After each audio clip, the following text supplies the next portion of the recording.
sets that probably lended themselves very well to that. I write fairly well, so. See, that's to your benefit, though, as the justice of the peace, because you're going to be dealing with probably, in some cases, some people you might have worked with, Absolutely. And everybody needs to be treated accordingly, fairly, et Of cetera, course. not impartially.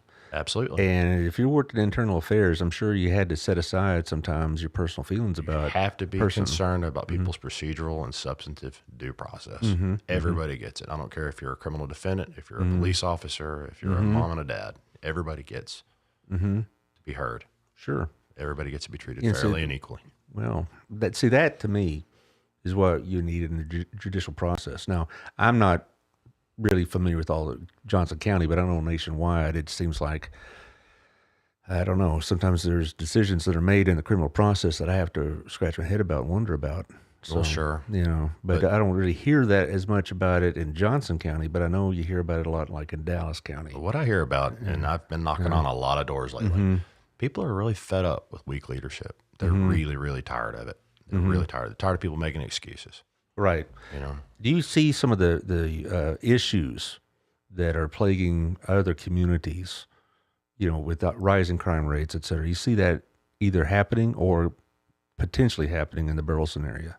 Crime is up everywhere. Violent crime is up everywhere. I think we have some of the same issues that are systematic nationwide.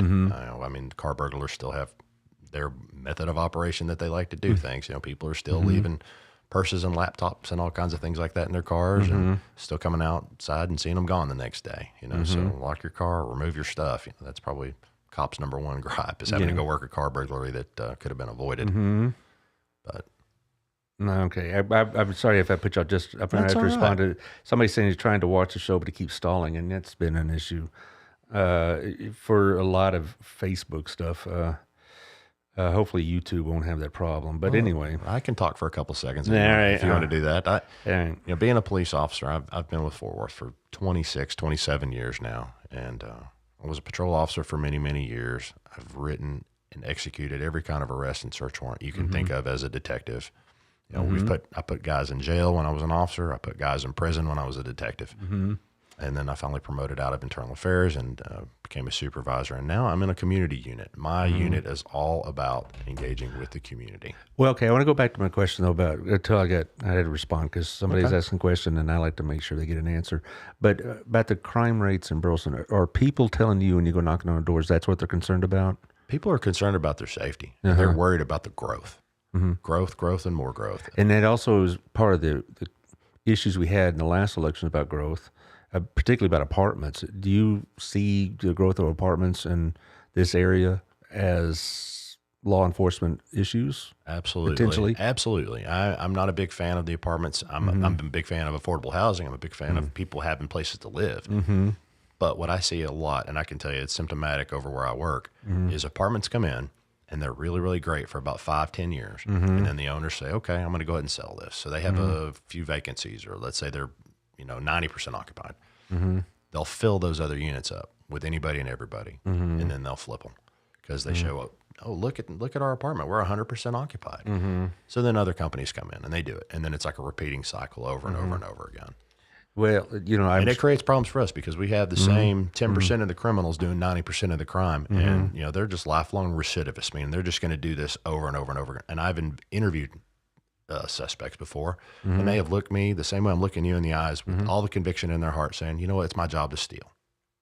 If you leave your door unlocked, I'm coming in your house. If you leave it out, it's mine. Good heavens. I know that was a legitimate issue in the last election, but I think sometimes the emotions of it got away from people. Well, I can tell you it's one of the reasons why I moved to Johnson County as opposed to Tarrant County. Because of the law enforcement? Because of the law enforcement for the aggressive, I say more aggressive prosecution that takes place down in Cleburne than it does in Tarrant County. And it's just a fact. Ask any police officer, they'll tell you. Well, I have never really thought of Burleson as like I would say a big city in the sense of that we're going to allow things to happen like you see happening in Dallas. I don't know what that district attorney in Dallas was thinking when he said we're not going to prosecute crimes under $750. He basically giving them a gift card, give them a license to steal. Yeah, and I can tell you, 10% of Burleson is in Tarrant County. And I've interviewed suspects before. They've said, you know what? I don't mess around in Johnson County. I'm Yeah. not crossing that line. I know where Burleson. I know where Tarrant County, the Tarrant County line is. Yeah. They prefer to do their stuff in the Tarrant County side of things. Yeah, I would imagine. And it just like, I'm thinking, what are they trying to accomplish? I know this is New York City or Chicago, whatever, but I hope that does not become a trend in Texas. Now, I think it has in Austin. Yeah, I was going to say, look at Austin. Yeah, Austin, is basically now the Wild West is what I've been.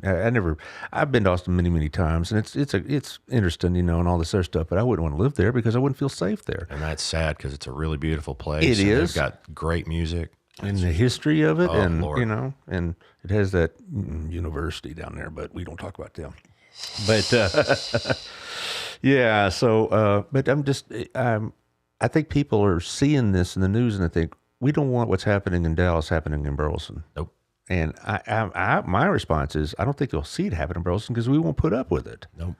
And I don't think our police force, I don't see them as hostile or anything like that towards suspects, but I think they're not going to mess around with them either. Not on my watch. Yeah. And so I'm going to do the second round of sponsors. I want to ask about some of the things that you've learned about campaigning and all the ins and outs and the fun of that.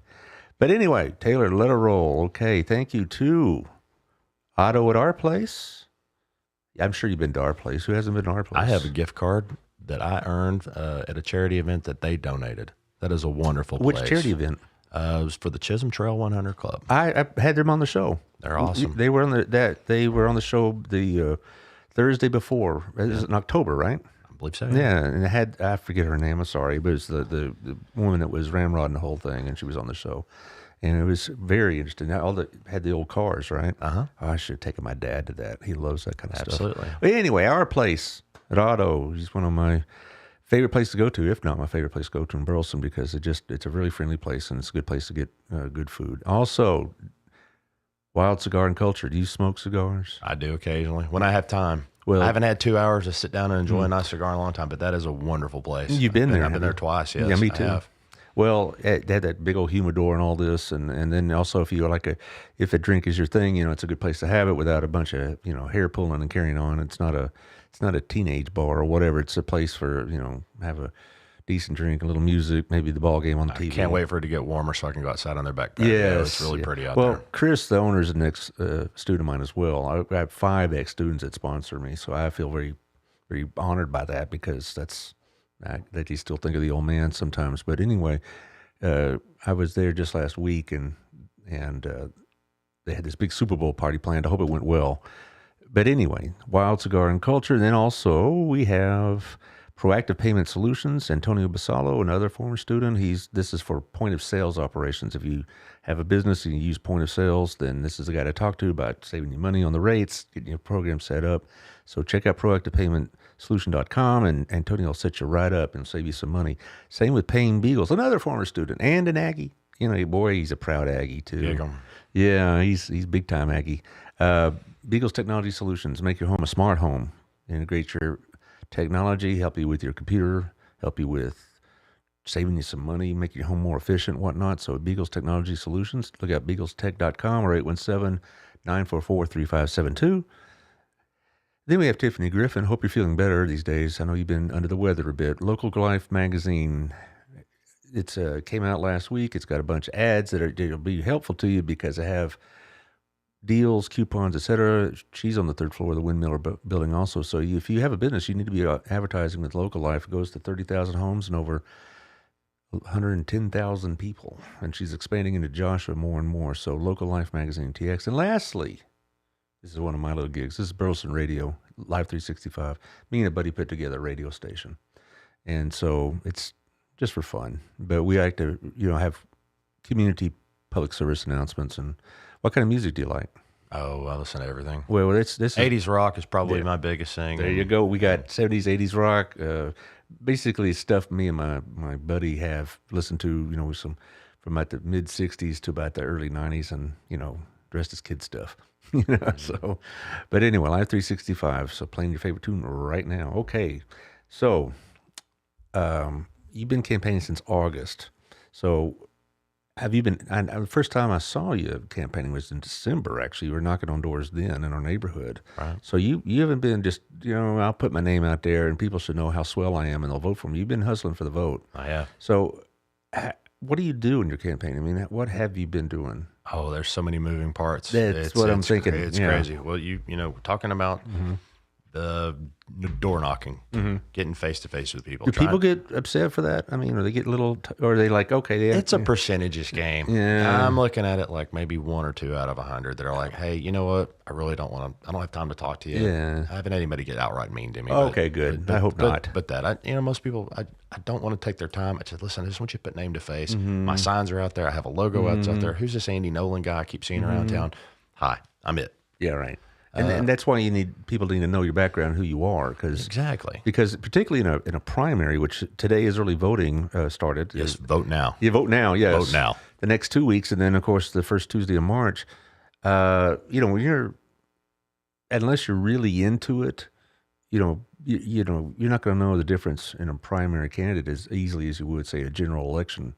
Correct. It's just Republican versus Democrat. Here you have other opponents whom we don't need to name, but the point is that's what it takes. Exactly, and there are no Democrats running any local elections in Johnson County. Judge Shaw has one down in Precinct 4 in December, but notwithstanding that, there are no local Democrats running in any of the local elections. So it's down to all the marbles for us. We need everybody to go vote.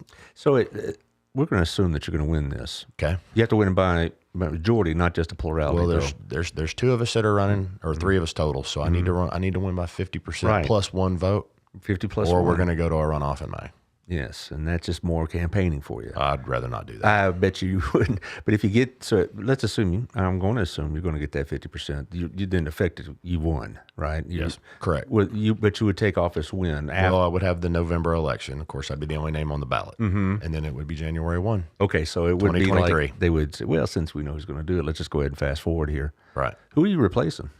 Judge Pat Jacobs, Honorable Judge Pat Jacobs. She's done a great job. She's been on the bench for 28 years now, and she's finally decided to retire. When I was a sophomore in college, there was a guy that was running for a JP position back in my home county, back in my hometown, who was 2 years younger than me. He was 18 years old, and we thought, this guy going to do it, and he won, and he's still there.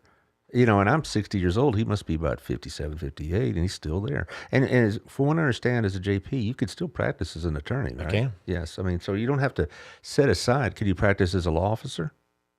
Actually, I was planning on holding my reserve commission with the Fort Worth Police Department. It's across the county lines, and I don't think there's any kind of ethics issues with that. I was going to confer with the bar just to double check. Yeah.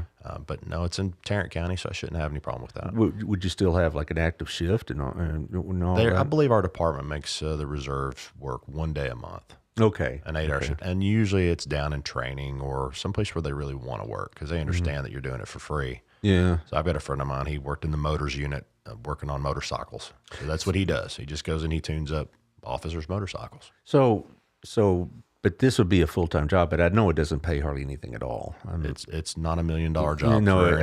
It's but with no way to get rich quick if you're doing it right. I suppose. Absolutely not. And I'm not doing it for the money. I'm retired from the police. I can retire from the police department. I'm in deferred retirement now. I could take office tomorrow if I was needed. Right. Well, good. And so you talk about the campaign, the physical nature of it. I mean, you're knocking on doors, getting up, putting out signs, all this other stuff. And what about the financial end of it? Do you have to go out and raise your money? Well, we can have donors for sure, but there's, running a website and there's marketing materials. There's signs. Oh my gosh. I've had a mailer that just went out last week. Thank you everybody for reading my mailer. I just spent a whole ton of money getting that out. Oh, that's how I got a hold of you. Was the email address was on the mailer I got. My phone number's on there as well, and I'm an open book. If anybody just wanted to Google me, my phone number's probably the first thing you'd see or one of the first. How much did that fancy paint job on your truck cost? That wasn't cheap. Nothing's cheap. Yeah. Do you have somebody that does this for you, like a manager? Actually, KMP Graphics on Blackjack. I know what you're talking about. Yeah, it's right around the corner from us, and they do fantastic work. And I have to give them a shout out because they're amazing. Well, do you have a person or somebody that's running your social media, or are you doing that yourself? I've done it all myself. Okay, so My wife is officially, I guess you could say now, she is my campaign manager, so she helps keep my schedule. well, she's been your campaign manager for 30-something years or Oh, something. absolutely. You know the drill. Yeah, oh yeah. But so, so this is basically a two-person operation with you and Mrs. Nolan. Exactly. It's not like And you I have a have- bunch of staff or Well, anything like that. I have a campaign treasurer. You have to file Right. a campaign treasurer Every- before you can take a penny. And Even if that campaign treasurer isn't particularly active, you have to have somebody's name on that list. exactly, but he does do my campaign finance reports, and we have my book, a spreadsheet. We go through, we rectify it, we look at it. We have a biennial report. We have a 30-day report that's due 30 days before the election. We have an 8-day report that has to be done, and we have a personal finance statement where we get to file and tell everybody where we got stock and where we've got mutual funds or any properties or any other jobs or et cetera. I had something similar Any other to sources that. of income. When I served on a committee in Austin, and I had to do something similar to that every year. What was my income and also any gifts that had accrued towards me in my position, which were none. So, because it wasn't exactly a high profile commission. But anyway, so you go through all this. You have to have like fundraisers like at, I don't know, some local restaurant or something like that. Is that to me would be the hardest part about running any campaign. I've had several people offer to do that, but with COVID and everything going on, I just really haven't been beating the bushes soliciting my friends for money. I've had some money given to me, but I haven't just been beating down doors asking for it either. Yeah, but that to me would be the hardest part of any campaign. I feel self-conscious maybe about going to somebody I've known for a long time, say, hey, I need a few bucks, or will you support me in this? I am so blessed. I've had a lot of people that have said, hey, can I help you? Some of these are probably office holders, I would imagine. I've had some, no, not office holders, but people that may have used to have held office and that have been there and done that and understand what it's like going through. Okay, so you have reputable people that will vouch for you. Do you want to name any, or is that just as far as endorsements go? Yeah, right. Well, Sheriff Bob Alford, for one. Okay. He's actually helping me out today. He's written me a very nice endorsement that's supposed to go into the Cleveland Times-Review. Bob Alford's been there forever. How long has he? He's been retired about 5 years now. I think he retired in 15 or 16. Yeah, but he had been there for a long time. Mm-hmm. Yeah, and former DPS and Special Ranger, and he's an actor and just a wonderful man. I've got to meet him and his wife Marty. They are just wonderful people. They invited me into their home. Mm-hmm. Just fantastic. Mm-hmm. My name I just went blank. Mm-hmm. Oh, wow. I've had a lot of folks that have endorsed me around town. You go put them in your for ads. sure. Chief Ralph Mendoza was my old boss with Fort Worth Police. Yes, that's a familiar name. Yes, he's actually endorsed me. It's on some of my mailers. Yeah, I saw that. Dale Gosser was the name I was trying to think of. He was a 20-year editor for the Cleveland Times-Review, and he's represented. He's written me a very nice endorsement that's gone out in the paper. So my website has a list. I need to check that out more closely. I saw the website, but it was really just to get contact information. I haven't really checked everything out. Now, but the thing about it being a JP. Former County Commissioner Jerry Stringer. I definitely have to give him a shout out. Jerry and I know each other very well. He was the resource officer at Burleson High School for many, many years. Absolutely. And I was a neighborhood patrol officer on the east side of Fort Worth, and we had met each other during a community thing, and we got a pathway together too. So, and with Jerry's endorsement is, in my opinion, pretty significant because I know how seriously he takes law enforcement. We had many, many conversations on campus, and then he becomes the county commissioner, and he would come talk in my class. I taught government at Burleson, and he'd come talk in my class. Thank you, by the way. Yeah. Oh, sure. Do we still have government class? Well, I hope so. Is it still in the curricula? Well, I just came from my American government class this morning from DBU, and I tried not to get too, wound up about certain things, but there are certain things about the government that have me very concerned, very much so. And not just because of the current administration, but been heading this way for a while. And Jerry has a lot of the same kind of concerns. He's very ardently Second Amendment. I know that much. Oh, yes, we all are. Yeah. I'll say we all are. We are. Yeah. But we're all concerned is where I was going with that. We're all very concerned about the direction things are going. Yeah, I am too. What I'm concerned mostly is this, what we kind of alluded to earlier, is that some of these cities are basically just saying, we're not going to enforce certain types of laws because it's just inconvenient for us or whatever. We don't agree with them. And like, wait. You don't get that option when you're in law enforcement. You don't get that way in law adjudication. You don't get. I don't say it either as a judge either. Yeah, you don't get the option of saying, well, I find this inconvenient or I just don't like it. I disagree with it. The law is the law. Absolutely. And I just am concerned that many of these big city DAs are just saying, we don't care what the law is. And several judges are like that as well. Yeah. And you probably have dealt with those. I bet. Judicial activists legislating from the bench and making up their own rules as they go along. Yes. Yeah. I will not be like that. So even if it personally, that's a good question I guess you should ask. Even if personally you might find this law to be, I don't want to say wrong, but you know, it's not a law you're really excited about. It doesn't matter if you're excited about it. You're going to enforce it anyway. I didn't write it. I have to. Right. So even if you think this law is goofy. That's what our legislators are for. Yeah, right. You maybe want to change it, but you can't. That's what the Constitution says I'm supposed to do. Yeah. Well, and you're a very strong constitutionalist, I could tell already. Yep. Well, that's another thing is I just think people read into the Constitution, not so much the state Constitution because it's written differently, but the American Constitution, I get concerned they just read it as they want to read it. And that's not how this game is played. You know, you have a prearranged, pre-agreed upon set of rules and a process in place to make sure those rules are enforced appropriately. And I just think some people have forgotten that.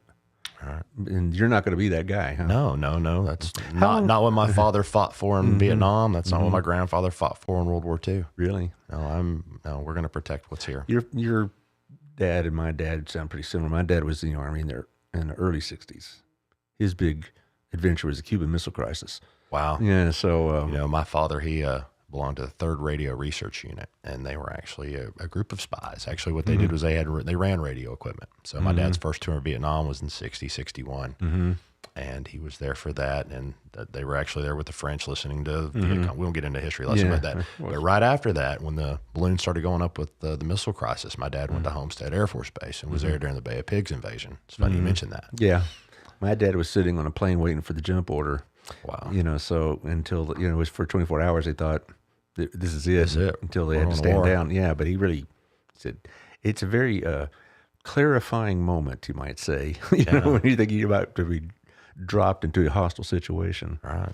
Yeah, so we're getting close to the end, I think. I want to make sure my time, I don't want to get away from me.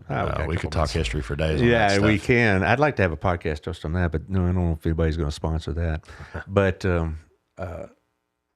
how long is the term for JP? 4 years. 4 years. Yes, sir. And you're probably younger than I am, so you could probably do it for quite some time if you wanted to. You never know, right? We'll see. It's up to the will of the voters, and I just want to serve right here in our backyard. I'm not thinking down the road. I'm thinking right now, and I'm not looking for a stepping stone or anything like that. But so you don't have post JP plans, maybe like for you and I can't serve in city government since we're out in the sticks, so we are, but. You don't see yourself going to another position in politics or service? I don't. That would be down the road. That would be something I'd have to pray on. Right. It had to be something that you definitely felt led to do, as opposed to have. But right now, absolutely not. I want to serve here. And you obviously feel very led to do this job. I do. And I feel with my police career and my law career, I really honestly feel like I'm uniquely suited for this position. Well, this show also is a show of faith, so you're more than welcome to give your testimony of what you like. I mean, you really felt the Lord is very much so. Very much so. And you look at my skill sets, my job, everything I've done. I've been a community officer in the police department for many, many years, dealing with folks one-on-one, just like we're talking now. This is how I am. This is who I am. Yeah. And I live here. I want to serve here. Has this campaign put any stress on the family? Absolutely. Yeah, that's an untold story quite often. Absolutely. My wife and I, it's kind of the subject of our conversations every day. All of our conversations are about what are we doing here? What are we doing there? What are we doing there? Meanwhile, I have a 88-year-old father-in-law, who's got health issues and family issues. And, I'm still dealing, my dad passed a couple of years ago. So I have a stepmother that's still grieving from that. So there's a lot of other things that are just, sure. You actually have a life, don't you? But they still exist. Yeah. Where will your office be? I would be at the Alvarado Courthouse. Okay. Down on Ball Street. That's where I do my early voting because it's just, it's less of a line. It's almost closer to us. Right. So you'll go down Alvarado, down that country road down there, and there you go. All right. Well, there's that in 67. That's and then you have the maintenance facility on 917. I think that's probably what you're talking about. No. You like the courthouse? No, it's down just on south of 67 down there. Yeah, right. It's kind of near the railroad tracks, and it's kind of in a little suburban neighborhood kind of thing. Right. Yeah. Yes, sir. That's where I you're vote. right. I usually early vote for my wife's sake because it's she can't get off as early as I do, being more flexible in my schedule than I am. So we'll be early voting this week, and we certainly know who we're going to vote for at Precinct 3. There's got two votes right there. Thank you. All right, I need all I can get. Yeah, that's fine. That's great. But I've been very impressed with our interview. I had a couple of people say, "Oh, I see you're going to have Andy on your show. He's such a wonderful man," and all this other stuff. A lot of personal messages and such. And so I had several people that said that they're going to be voting for you. Well, thank you. I've been here. I've always tried to serve here. I've always taken care of our local businesses, spend my money in town. I'm going to run through the ads real quick, sponsors real quick, and then I'll let you have the last word. I'd like to let the guests, let people know at the end of the show what they want to be known about them. Okay, thank you, Daniel, CrossFit Burleson. Hope you're doing well. Hope you and Amber and the kids are doing well. Thank you, Shandy. Same with you and Ronald and the kids. I saw you just got back from New Orleans. Hope you had a good time. Dogsville Group, looking for a home in Burleson, call her. And she can help you with the rates with Ronald, who has his own lending business. And also, thank you to Rex at the Russell, caught my throat, Russell Wealth Group, myfinancialbox.com. Hit the link, see his video. You'll be glad you did, because it'll help you with your 401ks. Thank you to Kimmy at Optavia. Thank you, Kimmy, 817-789-1622. I'll be seeing you this Wednesday, hopefully. Same with Gail. I hope to see you this Wednesday. So it's still not too late. Jewelry is one of those gifts you can get at any time of the year. Just Valentine's Day gets you off the hook. Anyway, so go over to the top of the Windmiller building, have her show you your inventory. Need cleaning, need repairs, there you go. Also, remember, guys, we have the Hot Works Burleson. We have the blood drive coming up. It's going to be 9 to 1 this Saturday in the parking lot area. And so this is important because we always need blood. So be there if you have to, roll up your sleeve and give blood. Also, thank you, Otto, Our Place. Hope you're doing well. I'll be seeing you Thursday. Our Sunday school class eats there every Thursday morning. For some reason, I like to get up early. So there you go. But Our Place Restaurant. But the only time I get a table sometimes. But that's fine. That's true. Well, it's crowded. It's like, it's like that old Yogi Berra saying, "Oh, nobody goes there. It's too crowded." So I don't know anybody else that has chicken fried bacon though. That's right, and I don't know anybody. Their chicken fried steak is good. Oh, it's great. It's yeah, amazing, but chicken fried bacon. I mean, that's. I got to try that sometime when my cholesterol numbers aren't giving me problems. Anyway, Our Place Restaurant. Thank you, Otto.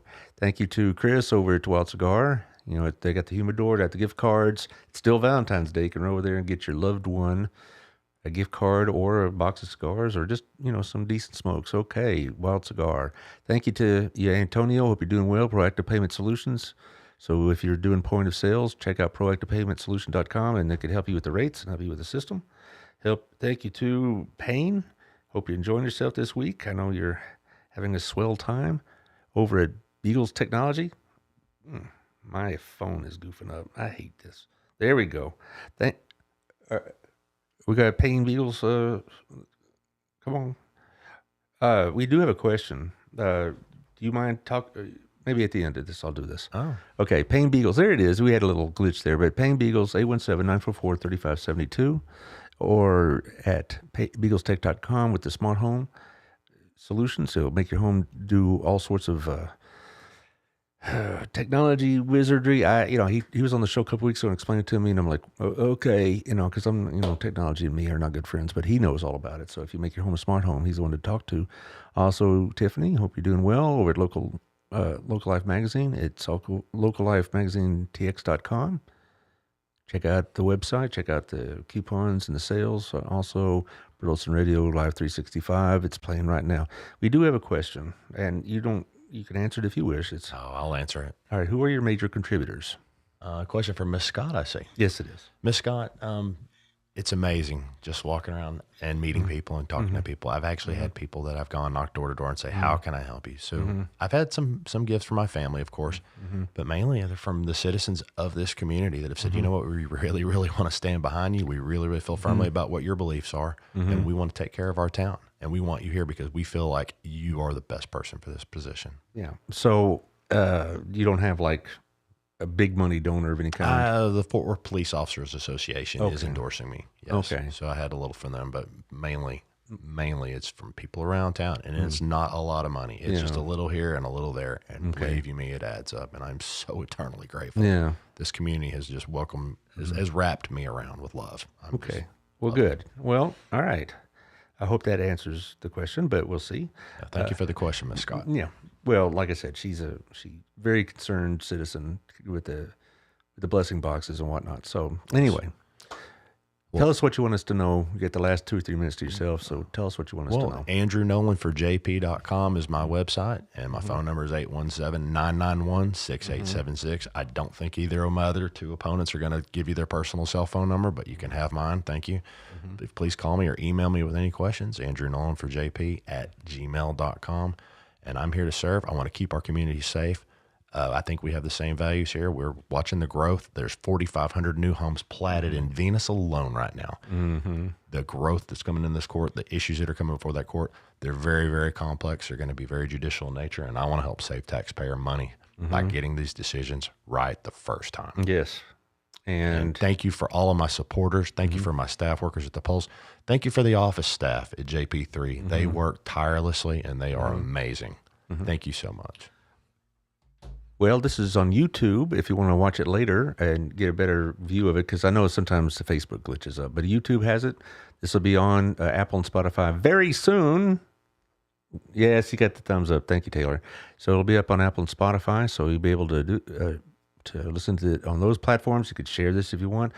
I guess you can tell Mrs. Nolan she could share this whole thing if you want. We will. We'll have it out everywhere. Yeah. Well, good. I could use the viewers. Thank you, honey. Yeah.